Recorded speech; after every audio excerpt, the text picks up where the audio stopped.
Hello everybody, Ansar Nawaz here. जैसे मैं आपको इंट्रोडक्टरी लेक्चर के अंदर बता चुका हूं कि हम जनरल साइंस एंड एबिलिटी का पोर्शन कवर करने जा रहे हैं और सीएसएस से रिलेटेड हम उसके सिलेबस को मद्देनज़र रखते हुए और पास पेपर को मद्देनज़र रखते हुए उनमें से क्वेश्चन तलाश करेंगे। पिछले 10 से 15 साल की जो पेपर हो चुके हैं सीएसएस की, हम उसी में से क्वेश्चन निकालेंगे और उनका एनालिसिस करके आपको जो मेन टॉपिक होंगे वो मैं आपको पढ़ाया करूंगा। और इसके अलावा जो लीस्ट इंपॉर्टेंट टॉपिक होंगे हम उनको भी टच देंगे, लेकिन उनको हम एंड में देंगे। और हम जो आज का टॉपिक डिस्कस करने जा रहे हैं, जो मुझे इंपॉर्टेंट लगा, जो 2020 के सीएसएस के एग्जाम में आ चुका है, उनमें जो टॉप वो आया था इन्वायरमेंटल साइंस में से। इन्वायरमेंटल साइंस ये सीएसएस का जो पार्ट 1 है, पार्ट 1 के 60 मार्क्स होते हैं और पार्ट 2 जो जनरल एबिलिटी का पोर्शन है उसमें से 40 मार्क्स होते हैं। तो हम सबसे पहले जो कवर करेंगे वो 60 मार्क्स कवर करेंगे, उसके बाद हम 40 मार्क्स जनरल एबिलिटी का जो पोर्शन है उसको कवर करने की कोशिश करेंगे। इनमें जो इम्पॉर्टेंट क्वेश्चन था वो था एटमॉस्फेयर।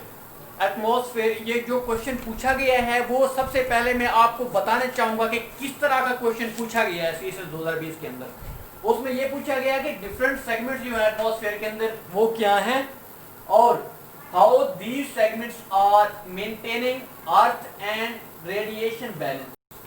ये वो अर्थ और जो रेडिएशन बैलेंस है उसको वो किस तरह मेंटेन करते हैं। अब देखो, काफी स्टूडेंट्स जो होंगे वो उन्होंने सिर्फ कुछ चीजें बताने की कोशिश की होगी, उनको एक्सप्लेन करने की कोशिश नहीं की होगी। तो आपने जो सबसे पहला काम करना है वो है एटमॉस्फेयर। एटमॉस्फेयर की डेफिनेशन आपने सबसे पहले लिखनी है। अब एटमॉस्फेयर की डेफिनेशन क्या है कि हमारी जो जमीन है ये सराउंडेड है एक थिन गैसियस लेयर को, जिसको हम क्या कहते हैं, एटमॉस्फेयर कहते हैं। अब हमारी अर्थ की कंपोजिशन कौन कौन सी जो गैसेस हैं उनसे हुई। अब देखो, आवर अर्थ जो है वो सराउंडेड है गैसेस के थ्रू। अब देखो, गैसेस कितनी टाइप्स की हैं। गैसेस 2 टाइप्स की हैं, एक कांस्टेंट गैस, दूसरी कांस्टेंट गैसेस और दूसरी क्या है, वेरिएबल गैसेस। अब कांस्टेंट गैसेस कौन सी होती हैं, जैसे कि नाम से जाहिर है, ऐसी गैसेस जो एक जैसी रहती हैं। फॉर एग्जांपल नाइट्रोजन, ऑक्सीजन और दूसरी गैसेस। नाइट्रोजन की जो अमाउंट है वो हमारे एटमॉस्फेयर के अंदर कितना पाई जाती है, 78.09%। और ऑक्सीजन की अमाउंट कितनी है, 20.94%। और दूसरी भी गैसेस होती हैं जिनको हम कांस्टेंट गैसेस कहते हैं, लेकिन वो लीस्ट अमाउंट में पाई जाती हैं। और जो वेरिएबल गैसेस हैं, जैसे आपको नाम का पता है, वेरिएबल गैसेस वो होती हैं जो तब्दील होती रहती हैं। कैसे तब्दील होती रहती हैं, with the passage of time. जैसे वाटर वेपर्स हैं, ये तब्दील होते रहते हैं। जैसे वाटर साइकिल है, ठीक है ना, एवेपोरेशन होती है, कंडेंसेशन होती है, प्रेसिपिटेशन होती है, रन ऑफ होती है सरफेस, और इसके अलावा फिल्ट्रेशन होती है। ये एक इसको कहते हैं वाटर साइकिल। अब इसी के थ्रू वाटर वेपर्स बनते हैं, जो है ना, उसके बाद दोबारा बारिश होती है, दोबारा पानी बनता है, इनफिल्ट्रेशन होती है और दोबारा जो है ना, ये वाटर साइकिल के अंदर ये भी टॉपिक है, मैं आपको पढ़ाऊंगा, लेकिन अभी इसको हम इसके बारे में हम डिटेल में नहीं जा रहे। तो मैं बात कर रहा था वेरिएबल गैसेस और जो है ना कांस्टेंट गैसेस की। अब हम डिस्कस करते हैं दोस्तों लेयर्स ऑफ एटमॉस्फेयर। अब देखो, लेयर्स का लफ्ज यहाँ पे इस्तेमाल किया गया है, हम यहाँ पे सेगमेंट भी कह सकते हैं, सेगमेंट ऑफ एटमॉस्फेयर। अब जो एटमॉस्फेयर है उसके 5 सेगमेंट हैं। अब देखो कितने सेगमेंट्स हैं, 5 सेगमेंट्स हैं। अब देखो, ये जो पीएमएस के स्टूडेंट्स हैं या दूसरे कंपैरेटिव एग्जाम के स्टूडेंट्स हैं, उनके अंदर जो जनरल साइंस का पोर्शन होता है उसमें ये एमसीक्यूज के अंदर पूछा जाता है कि एटमॉस्फेयर के अंदर कितने लेयर्स हैं। आप कहेंगे 5 लेयर्स हैं। अब मजीद भी उसी के अंदर मजीद क्वेश्चन बनाए जा सकते हैं, मजीद क्वेश्चन पूछे जा सकते हैं, लेकिन जो मैं सीएसएस पॉइंट ऑफ व्यू से आपको बताना चाहूँगा वो ये होगा कि आपने इसी तरह, जिस तरह मैंने स्ट्रक्चर बिल्डअप किया है, आप इसी तरह इसको याद करेंगे। सबसे पहले जो उसकी लेयर है वो है ट्रोपोस्फेयर, उसके बाद जो लेयर है वो है स्ट्रेटोस्फेयर, उसके बाद है मीजोस्फेयर, थर्मोस्फेयर और एक्सोस्फेयर। अब जो चीजें आपको याद करने की जरूरत है, मैंने यहाँ पे फार्मूला भी पुट किया है, क्योंकि मैं जो भी चीज आपको पढ़ाऊंगा वो आपको फार्मूले की मदद से पढ़ाऊंगा ताकि आप उसको सही तरीके से याद कर सके, उनको तरतीब के साथ याद रखें, आपको भूलने ना पाए वो। अब TSMTE, अब SMT का दरमियान में लिखते हो, SMT अब याद कर सकते हो, T पहले लिखो, E बाद में लिखो, ये पहला फार्मूला है। अब दूसरा फार्मूला क्या है, top, T top, solar medium, temperature of earth. अब ये भी एक फार्मूला है, पहला फार्मूला ये है जो मैंने बताया कि मिडिल की चीज SMT, T पहले E बाद में, फिर आपने अब इसकी तरतीब को आप इस तरह याद कर सकते हैं। अब दोस्तों हम बढ़ते हैं कि मजीद एक्सप्लेनेशन में, क्योंकि जिस तरह मैं बता रहा हूँ स्ट्रक्चर आपने उसी तरह इसको लिखना है, क्योंकि डायग्राम का बड़ा इफेक्ट होता है, 1 से 2 नंबर आपके बढ़ा देती है डायग्राम, क्योंकि जब एग्जामिनर पेपर चेक कर रहा होता है तो उसको पूरी चीजें पढ़ने की जरूरत नहीं होती, वो चीजें जो आप डायग्राम के अंदर रिप्रेजेंट करते हैं या अपने ग्राफ्स के अंदर रिप्रेजेंट करते हैं, एग्जामिनर उन पे ज्यादा तवज्जो देता है। अब स्टेटस जब एग्जामिनर इसको देखेगा वो फौरन फ्लैट हो जाएगा, वो कहेगा बच्चे को नॉलेज है, बच्चा जो है ना, बच्चे ने आगे सही तरीके से एक्सप्लेन किया होगा, उसने टिक करना है और आगे उसने पढ़ना नहीं है, पढ़ेगा तो आपने फिर भी ठीक लिखा होगा। देखो ट्रोपोस्फीयर, अब देखो आपने इनको पॉइंट्स की फॉर्म में लिखना है। अब देखो मैंने क्या लिखा, ABCDE, 5 लेयर्स ही मैंने उनको नेम दी हैं। मजीद मैंने उसको जो है ना जो डिस्क्राइब किया है वो है ट्रोपोस्फीयर। क्या है, ट्रोपोस्फीयर। अब ट्रोपोस्फीयर का जो पहला पॉइंट बनता है वो है इस, ये जो लेयर्स है troposphere starts at earth surface, ये अर्थ की सरफेस से स्टार्ट होती है और कहां तक जाती है, 12 किलोमीटर तक। मतलब ये जो सरफेस है, ये जो स्टार्ट होती है अर्थ की सरफेस से कहां तक जाती है, 12 किलोमीटर तक जाती है। अब इसमें क्या होता है जो 12 किलोमीटर तक जाती है, अब इसमें क्या क्या प्रोसेस होते हैं। पहला प्रोसेस ये होता है कि हम इसी लेयर के अंदर रहते हैं, we live in this layer. अगला पॉइंट क्या है, टेम्परेचर और प्रेशर, दो इंपॉर्टेंट एलिमेंट होते हैं जो इस सतह के अंदर पाए जाते हैं, लेकिन दूसरी मतलब लेयर्स के अंदर भी होते हैं, लेकिन उनकी इंटरचेंज होती है, कहीं ये बढ़ते हैं कहीं ये कम होते हैं। अब टेम्परेचर और प्रेशर जो है इस लेयर्स के अंदर, जो ही हम ऊपर जाते हैं टेम्परेचर और प्रेशर दोनों कम होना शुरू हो जाते हैं। और तीसरा काम क्या है, वो जो एयरक्राफ्ट हैं, जो जहाज हैं, वो कहाँ फ्लाई करते हैं, वो ट्रोपोस्फीयर के अंदर ही उड़ते हैं।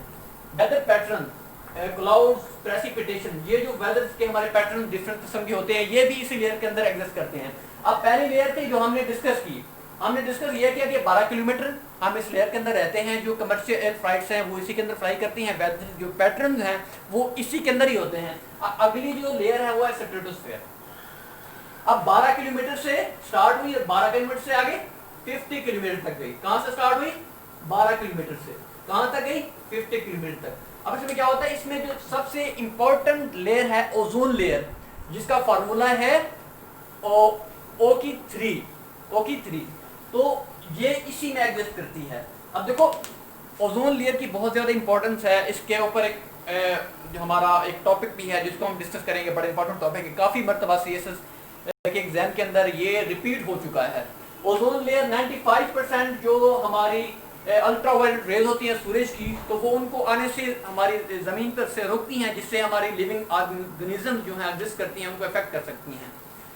तो टेम्परेचर इसमें क्या करता है, इसमें इंक्रीज करता है। कहां तक इंक्रीज करता है, -0.03% तक इंक्रीज करता है। अब अगली हमारी लेयर है मेसोस्फीयर। मेसोस्फीयर का जो पहला पॉइंट है वो है मिडल लेयर। ये हमारी कौन सी लेयर है, इसी तरह मैंने पहले बताया, आपने इसी तरह पॉइंट्स की फॉर्म में लिखना है। मेसोस्फीयर इसी तरह आपके नंबर भी ज्यादा आएंगे। मेसोस्फीयर उसके बाद जो स्टार्ट होती है 50 किलोमीटर से स्टार्ट होती है, 50 किलोमीटर, और कहां तक जाती है, 80 किलोमीटर तक। इसमें टेम्परेचर क्या करता है, डिक्रीज करता है। कहां तक डिक्रीज करता है, -93 डिग्री सेंटीग्रेड।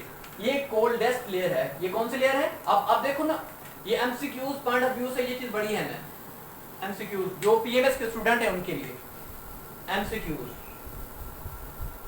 देखो मेसोस्फीयर, अब कौन सी, अब ये पूछा जा सकता है कि वो कौन सी एटमॉस्फेयर की लेयर है जो कोल्डेस्ट है, आप क्या बताएंगे, मेसोस्फीयर। कौन सी बताएंगे आप, मेसोस्फीयर। अब अगला है थर्मोस्फीयर।